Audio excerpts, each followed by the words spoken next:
Yay! Okay. We're gonna sing "Oh Canada," but we don't know it. So, hi, welcome to another exciting edition of Scarlet, Betch. I am Jason. And I'm Anthony. And the reason why we have a Canadian flag with us is that we're in Toronto. Woo! For Toronto That's Pride / Canada Day. I don't really know why they chose to do it on the same day. It's like butting heads, like nationalism or national anthem. I don't know. Yeah, no, it's weird at the trans rally because no one really wanted to be like, yeah, Canada, because it was like, people write us off. We're fighting for our rights and like we don't have them. So we're not really happy about Canada. So that was a little, but it was cool when the fireworks went off and the Cliques got some dramatic fireworks to go along with their song. I missed all the fireworks because I was getting bubble tea. Okay, I take that kiss back. I want bubble tea too. Bubble tea. But yeah, so this is our Alpha Flight edition. Obviously, you watchers know, our viewers know that we don't get to podcast in person very often. So this is really exciting opportunity. Totally. Yeah. So, what do you know about this week? How much do you love Alpha Flight? Let's have more Alpha Flight comics. That's true. None came out. None came out. And also, Marina needs to get rid of that weird collar. I love the collar. I hate it. I'm gonna fight you. But what we both love and what came out Yes! last week, and I literally read this like 12 times on the 2-hour flight over. I only read it once, but I'm like, I need to read it again. I also stared at the spreads. Yeah. So, but yeah, it's Avengers of the Crusade, featuring the one and only Scarlet Witch, who is our patron, whatever, superhero. Our patron hero? Yeah. Sure. Patron vigilante. And so like again, we're gonna complain about it being bi-monthly. Like, what the fuck? Yeah. Guys, What the fuck? Yeah, guys. So this is issue 6, which means we've been reading this for a year. Yeah, an entire year.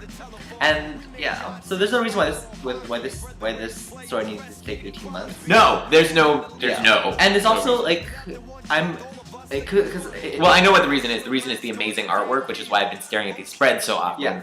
But like so a lot of shit happened in this book, like tons of shit. It's really a game changer. Yeah, well, I mean, each one of these books is. Yeah. So basically, just to recap for everyone who knows, spoilers. So turn your volume down if you want to. Scarlet Witch regains her memories. She is going berserk. Wiccan kind of reaches through to her and is like, "I'm your son. You don't have to be insane." She's like, "Oh, I'm not crazy anymore." She's like, "What? I have kids? Never mind. Fuck this craziness." Yeah, exactly. Who knew that having children, restored sanity? Right? I should have kids right now. I mean, to be fair, like, if you lose your children, you get really upset, and then if they come back to life from the dead, you're like, well, you're not a zombie. Okay, but so the interesting thing is, so if Scarlet Witch is like the mother, but she didn't give birth, she made them through like magic, right? Yeah, right. But if that's the case, and then like, so Wiccan or Billy and Teddy both have birth mothers or birth parents. Because they're like, do they? Yeah. Because Billy, he has his Jewish family in like the Upper West Side. Yeah. And so for some reason I thought he was like adopted. No, I know. Yeah. He was like reincarnated. He was reincarnated as her son. Yeah. So like, we have birth mothers, we have adopted mothers, and then so Scarlet Witch is like the soul mother. Like I'm really confused about what that means. But she also like created spiritual mother. But like she also she like created like her children from 2 lost souls.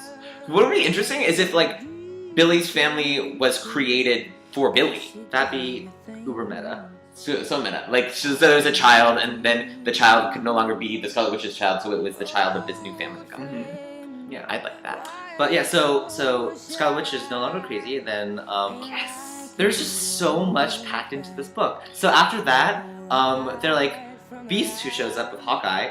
The original Hawkeye, not Hawkeye number 2.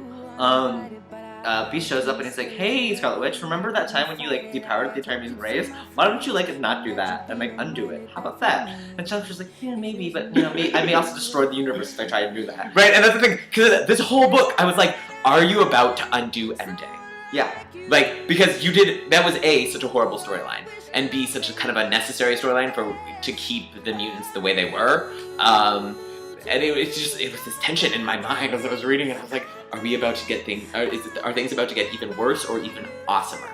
And how are you gonna? Because like, how are you gonna be like, yeah, we want the Scarlet Witch back, but you have to, if you're not gonna repower everyone, you're gonna have to make up some obviously bullshit reason to not do it. And we get some of our favorite X-Men in this book. We get like every gay. If Anoli were in that X-Men spread, I would be the happy. This would be my favorite comic book ever written. So I don't know if we can see this. So they call in There's Madrox, and there's Victor, and there's Star, and there's Strong Guy. Just not a homo. Yeah, not a homo. No. No homo. Do you think Madrox has ever made out with himself? Oh, they talked about that. Yeah, I think they have. One of his dupes like flirted with himself, which is like what? Yeah. Which is also another thing because like his dupes like inside of him. Whatever. But I don't think it's like that. I think it's like they exist in the same space, not like not like come inside me. I'm sorry, Canada. Basically they call in X Factor, and there's a lot of good fun writing around that, and Richter offers himself to be the guinea pig to be repowered, which is like crazy but so in character. Yeah, so in character. But like it's like knowing that this book has been spanning 2 years, and then knowing that this has been planned out for all this time, then you begin to wonder like how much planning has been going on with this? And when is it going to interact with reality? Yeah, exactly. Because right now it's been kind of set outside of reality. It's like it's just a story using the archetypes of like the Avengers team. Like it's using the archetypal new Avengers team. Yeah. It's using. But like Captain America is like Captain America, right? Right. Exactly. Yeah. And it's Steve Rogers. Yeah, Steve Rogers, not Bucky. Yeah. And so one tier, single tier, Bucky. But anyway, it's just I'm wondering like because they have 3 other issues after this. Mm-hmm. So if they wanted to, they could pull all this back. Yeah, and be like, actually, this never happened. This was a dream. Yeah, or something horrible like that. Which we don't want. No, we want Richter to have his powers again. Yeah, and we want more mutants, and we want the Scarlet Witch back. I love the option of I love how they introduce. You have to give the mutants a choice. Yeah. Mm-hmm. Because when Enemy happened, we saw a lot of like the tragedy, and we also saw people who were happy to be rid of their powers, like the Blob, right? Yeah. Or was he sad that he was skinny he was and attractive again? Because he had all the skin. He was an Elephant Man. He was, like, all the extra skin. Yeah, but then you wonder like, well, could they give like Jubilee her powers back, and they should become sparkly vampires? Please! Sparkly vampires aren't just for Twilight. No, sparkly vampires are forever. The one thing that I love about Twilight is that it is now canon. There's now like literature in the world about vampire mythology where vampires, the thing that makes them weird is that they sparkle. Mm-hmm. Like a unicorn. Like a gay unicorn. It's redundant. But yeah, so there's big questions about like when this is going to be folding back into continuity. Mm-hmm. There's also, and so at the very end, the X-Men show up, which is like so much things that I love in one comic book. And like next issue, hopefully the Runaways show up, and that's why it'll explain where they've gone, and like we'll start a new story, and it'll be great. Yeah, Captain M will write it. Yeah, and then Scarlet Witch is gonna need some more magical help, so like Wiccan and like what's her face? Sister Grimm. Yeah, sure. Nico. It'll be wonderful. But until that happens, we have to wait another 2 months, which is not cool. Yeah. But speaking of things that we don't have to wait 2 months for, Wonder Woman also came out. And also, speaking of like unexpected things happening, so Wonder Woman was originally supposed to run for 12. The new Wonder Woman was supposed to run for 12 issues, and then resolve it. This is issue 12, and it is not resolved. But I mean, it makes a lot of sense because like, what storyline are you gonna write in 2 issues before we reboot and use this new Wonder Woman in the new universe? Because that's obviously what. Yeah, we've all seen the new costume for the DCNU relaunch, and the costume is very reminiscent of this. Unfortunately, if not exactly, it doesn't. You have the braces. Yeah, and she doesn't have the weird. Her boots are more similar to her original costume. She doesn't have the weird like stirrup boots, which is stirrup pants, which is kind of weird. Okay. Yeah. But she still has like choker, and she doesn't have the bondage stuff anymore. But but anyway, so in this issue, what was supposed to be like the penultimate, the conclusion. It's not the conclusion. We just No, it's supposed to be the ultimate. yeah. Yeah. But we just get the big reveal. Again, spoilers. Sorry, guys. So Well, if you've seen the cover for next month, it's not spoilers. yeah. But Wonder Woman turns out that the hooded ones that we see in like the first issue turns out. So we finally figured out what happened to all the gods. Yeah. They're not dead. They've been in hiding. They've been in exile because of another one of their kin has grown super powerful because of the depravity of human society, and that's kicked them off Mount Olympus. It's really American gods right now. Yeah, it's very American gods. But I love that like how much Diana has really kind of grown out from being just like an ambassador and being, you know, like The a hand of the person. gods. Yeah, to being Yeah. to being an embodiment of hope or an embodiment of the, you know, like I mean, she's the, really the betterment of society. You know. yeah. She's kind of a savior of humanity, but because she is powered by humanity, it's so humanist. Yeah. And it's like she feels more like a century baby from like, you know. Yes. Yeah. No, that's really good. Yeah. No, she's definitely a century baby. Yeah. And I love that so much more than because the Greek mythology is cool, but these stories aren't Greek myths. They're things based off of Greek myths, so it's better. I like now that we have, a character who is from our mythology based off of. And it makes sense because, like, unlike, you know, the way that Marvel has dealt with Norse mythology, like these are super, like these are just like They're aliens, you know, blah blah blah blah. Like the Greek gods, like we are these primal forces. Like we are the storm, the ocean, Beauty, love, yeah, and Diana's just another one of these ideas, maybe incarnated, which is like makes sense. which kind of makes her god. Yeah. But because she is the spirit of humanity, she is I mean, human. she kind of is. I mean, even in her origin, she's, you know, clay and then magic and Yeah, although how that's you true. clone clay, I don't really know. I think you clone clay really easily. I think that's what you get when you put two pots next to each other. But yeah, so it turns out that Nemesis, which is the Revenge. the big bad, is original Diana, or has taken on the guise of. I assume she's taken on the guise of. It could be that she's taken the body since they established that the different Wonder Womans are. I actually assumed that. So, because like, you know, like it talks about, you know, these two different worlds. One world where like Nemesis is like destroyed reality, and then this is pocket reality where they've been tempering new Diana to be like her better self, because it's just so she's not raised with mascara. She's more human. She is more compassionate. She knows what it's like to live amongst men. And then so like what I thought was that like the old Diana, you know, because you know when the whole Maxwell Award shit went down several years ago, this is like a distinct shift in like DC Comics and also the Wonder Woman's character. That's debatable. A lot of people think that it's more true to Diana, but because she, there is this kind of like trope that like DC has been getting darker and darker and darker. I assumed that like, Nemesis was like Nemesis is Diana, but brought to this like dark extreme that she like has a, you know, that she has abandoned her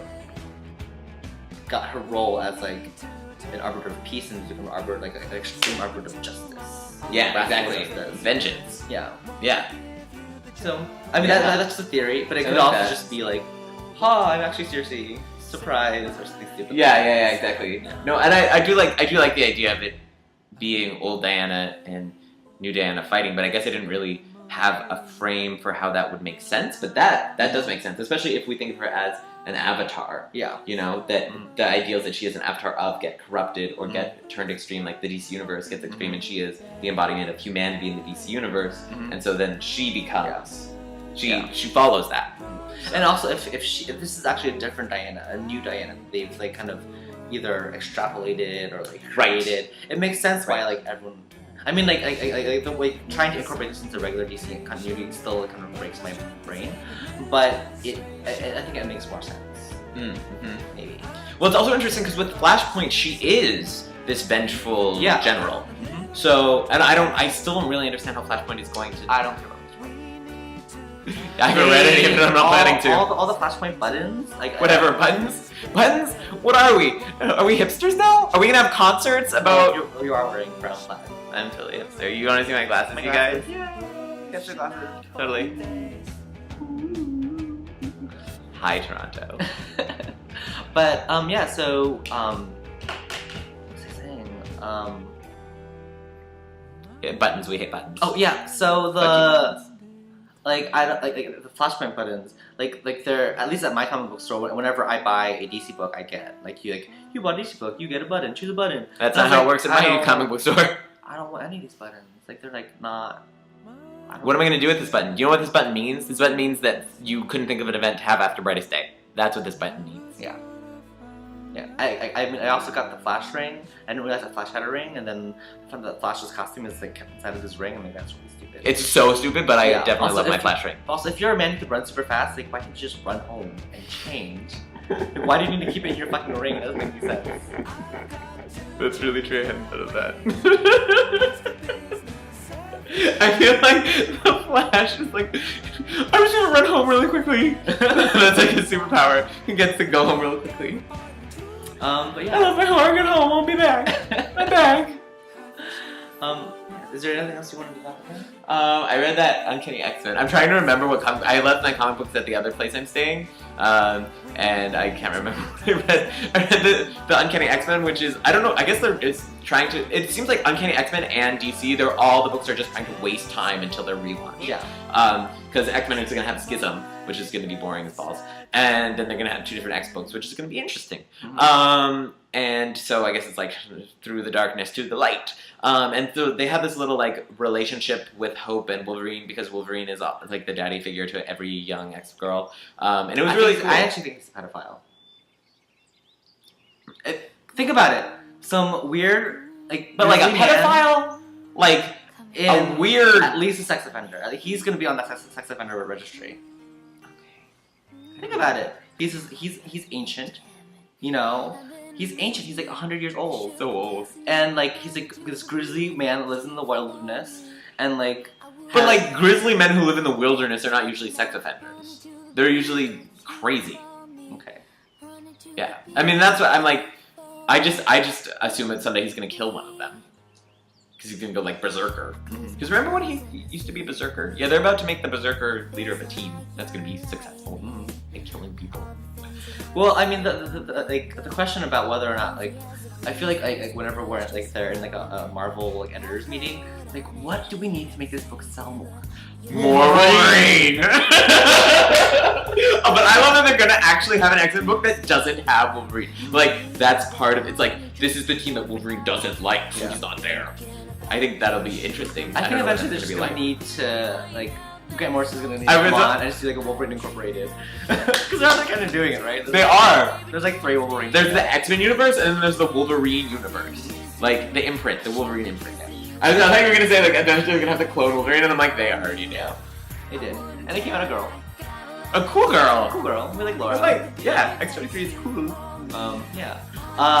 But also, but like speaking of imprints, I'm really excited about Ultimate Universe kind of really being rebooted. What are they doing? Yeah. The Have you been reading Ultimate X? That's the other book I read.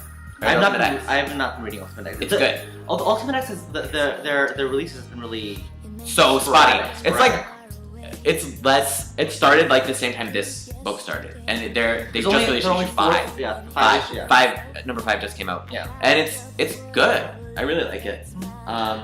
So for example, Death of Spider-Man in Ultimate Universe just happened, and Peter Parker actually died. I read it. It was actually really good, and I actually wanted to cry.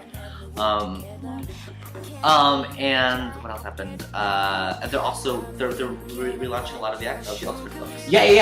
The Ultimates was relaunching, right? The Ultimates is relaunching. I saw that. And Ultimate X-Men is there's a new X-Men team is coming. Yeah. Ultimate X is awesome. Yeah. No, I really love Ultimate X. It's an interesting team. They've set it up with a new brotherhood that's led by Pietro and the Scarlet Witch. She's now she's there after she died. She died in Ultimatum. That was okay. Guess you didn't read the last page. But spoilers, sorry, I didn't warn anyone about that. But yeah, okay, so she's back. Oh, and there's a whole new team, and it's like Sabretooth and a new Blob. Are she and Pietro still like twins that team? Yeah. I think. I mean, that's the thing. She's like super crazy in the last panel. And you're like, and he's been like hiding her in a back room. So I mean, it's.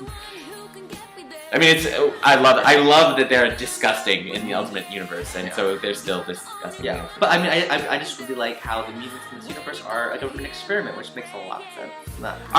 Okay, I didn't understand that. That's what happened in Ultimatum. That's what they discovered? Yeah, because I've forgotten Ultimatum. I forgot that Scarlet Witch died. I was like, why is it crazy? You've been hiding her in a closet. You really shouldn't think about Ultimatum too much, because that was just a terrible, like, Stephen Howard Triceratops shit. I love that, like, some of the X-Men are older than the Super Soldier, but yet they are still mutants. I don't know. Whatever. Yeah, but it's cool. I really like Wolverine's son, aside from the fact that he's blonde and blue-eyed. I'm like, okay, that's cool. Good. But he's got interesting powers. His healing factor didn't work. He got beat up in this issue, and he was in critical condition for a long time. And then they came back to the house after having a whole bunch of plot, and he was healed. So he heals on the speed of plot, evidently. So like, oh no, he's not healing. We have to keep him in bed. But we're done. We don't want to wait for him anymore. So now he's healed. Yeah. Maybe a vampire can sit on him. That's what happens, right? In Twilight. Yeah. I always think of them like old man chewing, like when you don't have any teeth, like mom. That's how you make a vampire in Twilight. You nom on them. I can has Bella. Oh, did you watch the True Blood premiere? Yes, I did. And tomorrow night is the second episode, but I haven't seen it. I just want to say I love how the queer relationships. I'm totally stealing this from a tweet from one of my friends, but I love how the queer relationships in True Blood are not idealized and non-white and also working class. Like I think that's like this is a complete queer story that we never get told. Yeah, exactly. No, and I definitely love that. I do love just all the relationships, and I do love. I mean, because that's the thing. We've definitely moved beyond. Because I mean, also on Glee, like Ryan North said that he wants to have real relationships for Kurt and Blaine to have, and so I'm expecting like crazy drama by episode 3. They're breaking up. Hopefully. Yeah. I hate them. You hate them? As a couple, yes. I hated them when they were trying to get them together, but like I definitely don't understand falling for someone just because they sing Blackbird. Yeah. But I do like that. I did like. I just don't buy them as a couple. I really don't. I think they would make I really like the mentorship relationship. I really like a lot that makes sense that they would make really good friends. But like I just don't get how they're like. I mean like it made sense that Kurt would have like an unrequited crush because Kurt has unrequited crushes on everyone. Well, but I mean, and that's kind of the existence of that condition of like when you're the flaming kid who's the only one out in high school, right? I mean. Yeah. At least I feel from my experience that's. I mean, like at first I was like, I don't want to get with the bully, but I think that's what's gonna happen, and I think that they had good chemistry. They have good chemistry. It was scary when they had such good chemistry. Yeah. And that's the thing, like Blaine, Chris, whatever. He sings real well. He sings really well. I love it. We'll say that. Yeah. Okay. Well, thanks for tuning into this. Oh, but I was gonna say, it's like that line from United States of Terra where Lionel and which got Marshall. Canceled. Why? Oh my. I haven't watched it since season 1. Oh, Marshall's so cute. He's so cute. Keir Gilchrist is the best actor ever. Yeah, but where they were like, if we were living in Home, Ohio, would we still be dating, or are we just dating because we're the only 2 out kids? And the answer was basically because they're the only 2 out kids, and I feel like that's what is with Blaine and what's in Kurt. I definitely always think about like, wouldn't it be so cool if like I could get on Glee and I could be like this gay character who like dated Kurt. Also, speaking of, I've been watching the Glee. Like to do that. I've been watching the Glee project, and I'm like, it's pretty bad. And also, I'm like, these kids, they're like, if you're trying to get on the show, don't be what's already on the show. Like, are they? I mean, I love like the big black diva gay kid, but I'm like, you're trying to play to the 2 demographics like they have in spades. You know, like, they got Mercedes, they got Kurt. They don't need the Mercedes Kurt. You know, they don't need that. Like, why are you trying to do that? I mean, yes, he's amazing and fabulous, and I love him, but like, not good marketing strategy. Like, what are you trying to do? Right? You're trying to win, not. No. But yeah. No, and that's the thing. Yeah, they need someone different. different. When they introduced all the characters, I was like, I love them. I want them to be a rival choir. I don't want any of these people to leave. And then one of them left at the end of the show. I skipped to the end though, so that was kind of heartbreaking. I was like, I love them all, and then one was leaving, and I was like, I'm crying. So I didn't follow the story at all. Yeah. I haven't watched any of the other episodes. Just watched the first one. Yeah. I don't think you're missing very much. Yeah, I didn't think so. And I didn't watch like 5 Right? seconds of like the See, judges like- going like, well, I couldn't write a story for them, and I was like, that's horrible. But what I don't like is that, like, all the musical challenges are challenges from the show, and then like Yeah. we've already heard this before. I don't need to hear like an even worse remix of of a remix. This is like too meta. Like I don't like it. Okay, so Whatever. well, thank you for tuning into this special Alpha Flight. What do we do with Alpha Flight? We're twins! Yay! Light! Goodbye. Bye.